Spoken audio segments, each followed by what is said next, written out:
दोस्तों नमस्कार। बहुत बहुत स्वागत है हमारे YouTube चैनल बेसिक 20 क्लासेस में। आज का टॉपिक है वैदिक सभ्यता। आज का वीडियो हमने वैदिक सभ्यता पर बनाया गया है। वैदिक सभ्यता की महत्वपूर्ण जानकारियों का संग्रह इस वीडियो में किया गया है। अगर आप किसी प्रतियोगी परीक्षाओं की तैयारी कर रहे हैं तो ये सभी प्रतियोगी परीक्षाओं के लिए बहुत ही महत्वपूर्ण टॉपिक है। तो शुरू करते हैं आज का पहला क्वेश्चन। वैदिक सभ्यता का सही समय क्या है? वैदिक सभ्यता का इसमें टाइम पीरियड पूछा गया है कि वैदिक सभ्यता कब से कब तक रही। तो वैदिक सभ्यता का समय 1500 ईसा पूर्व से 600 ईसा पूर्व है। 1500 ईसा पूर्व से 600 ईसा पूर्व है। बढ़ते अगले क्वेश्चन की ओर। आर्यों की सभ्यता किसे कहते हैं? मतलब आर्य सभ्यता को किस नाम से जाना जाता है? वैदिक सभ्यता को ही आर्य सभ्यता कहा जाता है। मतलब वैदिक सभ्यता को क्या बोलते हैं? आर्य सभ्यता। क्वेश्चन कैसा पूछा जाता है कि वैदिक सभ्यता को और किस नाम से जाना जाता है? तो आर्य सभ्यता के नाम से जाना जाता है। आर्य सभ्यता किस सभ्यता को कहा जाता है? तो वैदिक सभ्यता को पूछा जाता है। क्वेश्चन को किसी भी प्रकार से पूछे, हमें सिर्फ उसका आंसर सही तरीके से देना है। अब शुरू करते हैं अगला क्वेश्चन।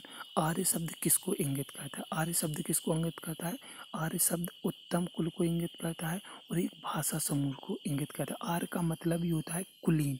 आर्य शब्द का मतलब होता है कुलीन, मतलब उत्तम कुल वाला। तो अब शुरू करते हैं अगला क्वेश्चन। पढ़ते हैं अगले क्वेश्चन की ओर। उपनिषद की कुल संख्या कितनी है? उपनिषदों की संख्या कितनी है? 108। और महापुराणों की संख्या 18 और वेदांगों की संख्या 6 है। तो ये चौथा, पांचवा और छठा क्वेश्चन बहुत ध्यान से पढ़ें क्योंकि बहुत ही महत्वपूर्ण क्वेश्चन है और इनसे बार बार एग्जाम में पूछा जाता है। इन क्वेश्चनों को बार बार एग्जाम में पूछा जाता है। तो उपनिषदों की संख्या कितनी है? 108। उपनिषदों की संख्या कितनी है? 108। महापुराणों की संख्या कितनी है? 18 और वेदांगों की संख्या कितनी है? 6। अब बढ़ते हैं अगले क्वेश्चन की ओर, सातवें क्वेश्चन की ओर, जो बहुत ही महत्वपूर्ण क्वेश्चन है, कई बार प्रतियोगी परीक्षाओं में पूछा गया है। वैदिक समाज में वर्ण विभाजन का उल्लेख कहाँ पर है? मतलब वैदिक समाज में वर्ण विभाजन का उल्लेख कहाँ पर? वर्ण विभाजन का उल्लेख जैसे ब्राह्मण, क्षत्रिय, वैश्य, शूद्र। हमारा वैदिक समाज 4 वर्णों में विभाजित था, ब्राह्मण, क्षत्रिय, वैश्य और शूद्रों में। तो वर्ण विभाजन का उल्लेख सबसे पहले कहाँ पर मिलता है? तो वर्ण विभाजन का सबसे उल्लेख कहाँ पर मिलता है? ऋग्वेद के 10वें मंडल के पुरुष सूक्त में। कहाँ पर? ऋग्वेद के 10वें मंडल के पुरुष सूक्त में मिलता है। और शूद्र शब्द का भी उल्लेख ऋग्वेद में सबसे पहले होता है, वो भी 10वें मंडल के पुरुष सूक्त में मिलता है। तो ये अपने आप में 4-5 क्वेश्चन है। कैसे का वर्ण विभाजन का पहला उल्लेख कहाँ मिलता है? ऋग्वेद में मिलता है। वर्ण विभाजन का पहला उल्लेख ऋग्वेद में मिलता है। ऋग्वेद के 10वें मंडल में मिलता है। ऋग्वेद के 10वें मंडल के पुरुष सूक्त में मिलता है। तो इस क्वेश्चन को ध्यान रखें। अब बढ़ते हैं अगले क्वेश्चन की ओर। अगला क्वेश्चन है, वैदिक सभ्यता किस प्रकार की सभ्यता थी? ये ग्रामीण सभ्यता थी। कबीलों में लोग रहते थे, ग्रामीण बस्तियों में रहते थे, इसलिए इसे ग्रामीण सभ्यता कहा जाता है। आर्यों का मुख्य पेय पदार्थ क्या था? सोमरस, वनस्पति या पेड़ों से निकाला जाता था। आर्यों का मुख्य व्यवसाय क्या था? आर्यों का मुख्य व्यवसाय पशुपालन और कृषि। मतलब आर्य मुख्य रूप से पशुपालन और कृषि करते थे। आर्य मतलब वैदिक सभ्यता में लोगों का मुख्य व्यवसाय या आर्यों का मुख्य व्यवसाय क्या था? पशुपालन और कृषि। अब बढ़ते हैं अगले क्वेश्चन। मारने योग्य पशु को किस नाम से जाना जाता था? ना मारने योग्य पशु मतलब गाय को ना मारने योग्य पशु कहा जाता था। गाय को ना मारने योग्य पशु माना जाता है, इसे अधन्या कहते थे। तो ये बहुत कई बार क्वेश्चन पूछा गया है कि अधन्या क्या था? तो अधन्या ना मारने योग्य पशु को कहते हैं, जो वैदिक काल में गाय को कहा जाता था। सबसे प्रिय पशु और सबसे प्रिय देवता कौन था? सबसे प्रिय पशु घोड़ा और सबसे प्रिय देवता इंद्र था। अब बढ़ते हैं अगले क्वेश्चन की ओर। ऋग्वेद की महत्वपूर्ण जानकारी, बहुत ही महत्वपूर्ण क्वेश्चन है। ऋग्वेद से संबंधित पूरी जानकारी यहाँ पे कलेक्ट की है, जो बहुत महत्वपूर्ण है उन्हीं को यहाँ लिया गया है। पहला, ऋग्वेद में कितने मंडल हैं? ऋग्वेद में 10 मंडल हैं, 1028 सूक्तें और 10,462 ऋचाएँ। पहला होगा। इसको पढ़ने वाले ऋषि को क्या कहते हैं? इसको पढ़ने वाले ऋषि को हरूत कहते हैं। इसके तीसरे मंडल से गायत्री मंत्र लिए गए। मतलब गायत्री मंत्र का ऋग्वेद के किस मंडल में? तीसरे मंडल में उल्लेख है, जिसकी रचना किसने की थी? विश्वामित्र को। किसको समर्पित है? सूर्य देवता को। बहुत ही महत्वपूर्ण है, सी पॉइंट बहुत ही महत्वपूर्ण है। क्या? फिर से पढ़ लेते हैं।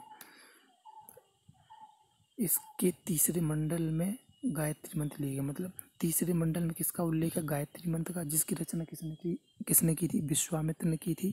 और ये किसको समर्पित है? सूर्य देवता को समर्पित है। यह सबसे प्राचीन वेद भी है। बढ़ते अगले क्वेश्चन की ओर। आयुर्वेद की महत्वपूर्ण जानकारी। आयुर्वेद से संबंधित महत्वपूर्ण जानकारियाँ लेंगे। आयुर्वेद के पढ़ने वाले ऋषि को क्या बोलते? अधर्यु करते थे। और ये गद्य और पद्य दोनों में, इस ग्रंथ की रचना गद्य और पद्य दोनों में की गई है। बढ़ते अगले क्वेश्चन की ओर। सामवेद की महत्वपूर्ण जानकारी। इसको पढ़ने वाले ऋषि को क्या कहते हैं? सामवेद को पढ़ने वाले ऋषि को उद्रात कहते हैं।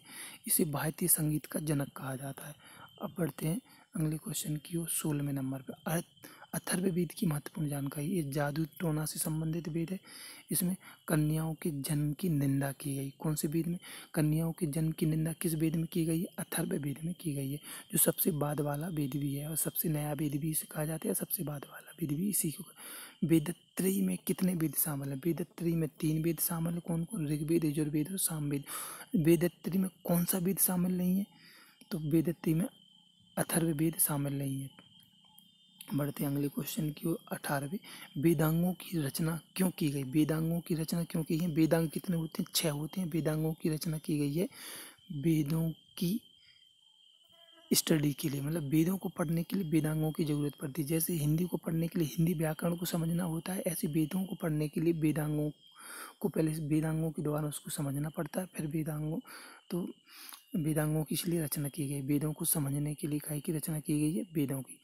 किस वेद में प्राचीन घटनाओं का उल्लेख है? तो प्राचीन घटनाओं का उल्लेख सिर्फ एक ही वेद में, वो है ऋग्वेद। संस्कारों की संख्या कितनी है? 16 संस्कारों की संख्या कितनी है? 16। सत्यमेव जयते कहाँ से लिया है? सत्यमेव जयते लिया गया मुंडक उपनिषद से। उपनिषद का विषय है दर्शन।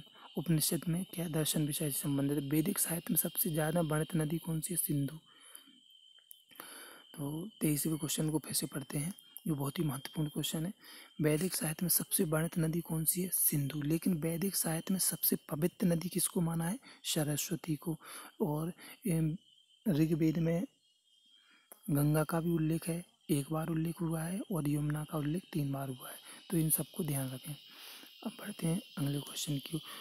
ऋग्वेद में प्रयुक्त शब्द निष्क का मतलब है? निष्क, ऋग्वेद में निष्क शब्द का प्रयोग है जिसका मतलब है आभूषण, स्वर्ण आभूषण। जो गले में स्वर्ण आभूषण पहना जाता था उसको ऋग्वैदिक काल में निष्क कहा गया है। सबसे प्राचीन पुराण कौन सा है? मत्स्य पुराण है।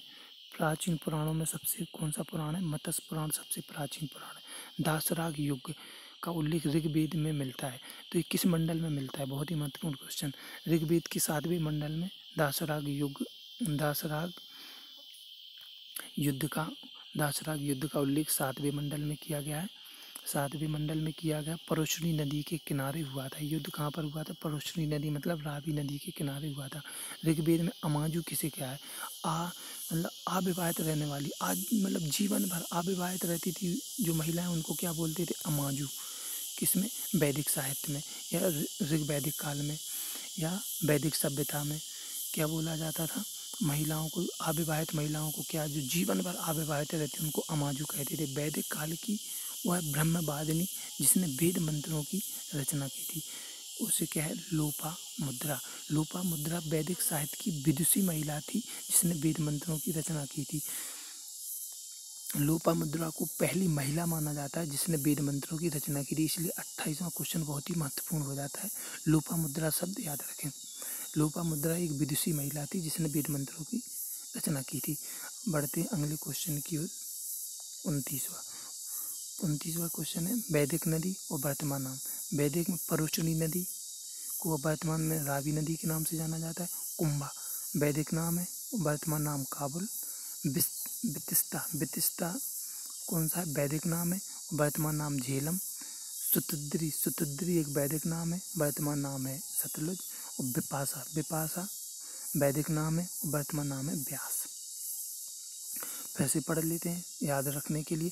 परोशनी को रावी नदी, कुंभा को काबुल, बितिस्ता को झेलम, सुतुद्री को सतलज, विपाशा को व्यास। ये सब परोशनी, कुंभा, बितिस्ता, सुतुद्री, विपाशा ये वैदिक नाम है। रावी, यहाँ से नीचे की ओर रावी, रावी, काबुल, झेलम, सतलज, ब्यास, ये वर्तमान नाम है।